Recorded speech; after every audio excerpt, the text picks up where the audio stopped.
यहां से कहानी सबको पता है कि सुदामा गए थे भगवान के पास कुछ मांगने कि भगवान कुछ दे देंगे, घर परिवार चल जाएगा, और भगवान ने उनको महल दे दिया, सोने का महल दे दिया, ऐशो आराम दे दिया। ये सबको पता है, लेकिन इससे पीछे की कहानी किसी को नहीं पता है, बहुत कम लोग जानते हैं। वो कहानी मैं आपको बताता हूं सर। एक बुजुर्ग महिला थी, भिक्षा मांगती थी।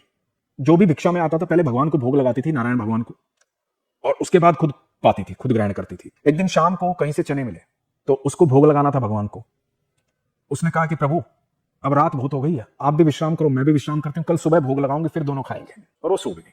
इधर रात में एक चोर घुसा है, उसने देखा कुछ पोटली में बंधा हुआ है, उसने वो पोटली चुरा ली। उसके निकलने से आवाज हुई घर में, वो बुजुर्ग महिला चिल्लाई, वो चिल्लाई तो आस पड़ोस के लोग भी उठे, लोग उस चोर के पीछे भागने लगे, चोर आगे आगे, लोग पीछे पीछे, लोग ढूंढने लगे, चोर छिपता गया। छिपते छिपते चोर पहुंचा संदीपनी गुरु के आश्रम में, और उस आश्रम में जाकर के छिप गया। चोर ने सोचा कि ये जो पोटली है ना, ये मुझे फंसवा देगी, इस पोटली को यहीं छोड़ता हूं और निकलता हूं। चोर ने वो पोटली वहीं छोड़ दी, चोर निकल गया। अब लोग भी थोड़ी देर आवाजें दे करके चले गए। इधर जब प्रातःकाल हुई तो जो गुरु मां थी, संदीपनी गुरु जी की जो पत्नी थी, वो साफ सफाई करने लगी, तो उनको वो पोटली मिली। वो पोटली खोल के देखा तो उसमें चने थे, कि भाई चने कहां से आए यहाँ पे। तो बोले चलो कोई बात नहीं, ये तो व्यवस्था है भोजन की, तो ये तो काम ही आ जाएगा। तो इधर सुदामा और कृष्ण जो है वो लकड़ियां बीनने जंगल में जा रहे थे। तो गुरु मां ने कहा सुदामा को और कृष्ण को, सुनो ये चने लेते जाओ, भूख लगे तो खा लेना। और वो चने सुदामा और कृष्ण को दे दिए, तो सुदामा ने वो पोटली ले ली। अब सुदामा और कृष्ण लकड़ियां बीनने का काम कर रहे थे अपने जंगल में। सुदामा के बारे में ये बहुत कम लोग जानते हैं। सुदामा त्रिकालदर्शी थे, भूत भविष्य वर्तमान सब जानते थे, इतने विद्वान थे वो। तो सुदामा के हाथ में जैसे ही पोटली आई ना, सुदामा को पता लगा कि ये पोटली जो है ये चोरी की है।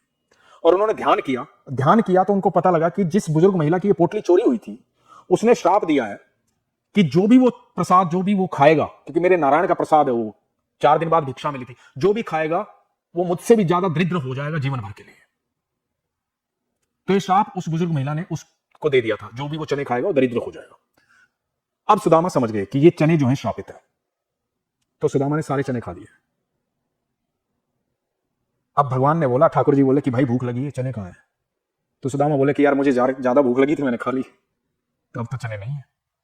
क्योंकि सुदामा ने सोच लिया था कि यदि कृष्ण ने चने खा लिए तो ये तो अनंत ब्रह्मांड का रचयिता है, और अनंत ब्रह्मांड का रचयिता यदि दरिद्र हो गया तो ब्रह्मांड का क्या होगा, दुनिया का क्या होगा। क्या बात है, क्या बात है। तो ये बलिदान उसने बचपन में दे दिया था सर। इसीलिए जब समय आया ना, तो भगवान को उसका बलिदान याद था।